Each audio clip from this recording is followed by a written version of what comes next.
Parents in obituary for son who killed himself urged change in state's gun laws.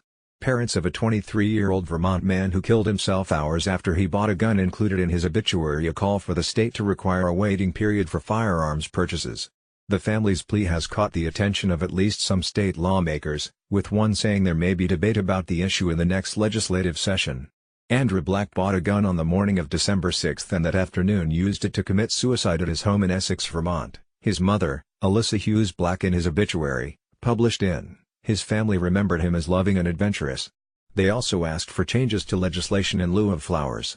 In honor of Andrew R. Black, we ask that you work for legislation that imposes a reasonable waiting period between firearm purchase and possession to provide a cooling-off period to guard against impulsive acts of violence, the obituary read. The state of and acquiring it, according to the Giffords Law Center to Prevent Gun Violence, a gun control advocacy group. She told the Burlington Free Press that a waiting period would not have guaranteed that her son would still be alive. His mother told NBC5, "We are responsible gun owners, we believe in our Second Amendment right to own guns, but we also think, what's the big deal?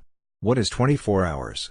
His parents also said they did not want to politicize his death, but rather to prevent impulsive acts of violence.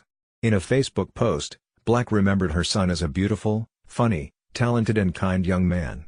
She said he was loved by those who knew him and was on his way to a bright future. "We loved Andrew so much and we know Andrew loved us and our family," she said. "He was the glue that always kept us deeply connected and he was the bright joy that always kept us laughing." About 23,000 people in the United States used a gun to commit suicide in 2016, the most recent year for which this data is available. Suicide rates have risen 30% since 1999. Representative Dylan Giambattista, a Democrat, that he has received more emails in a short time in response to Black's obituary than is typical outside of a legislative session.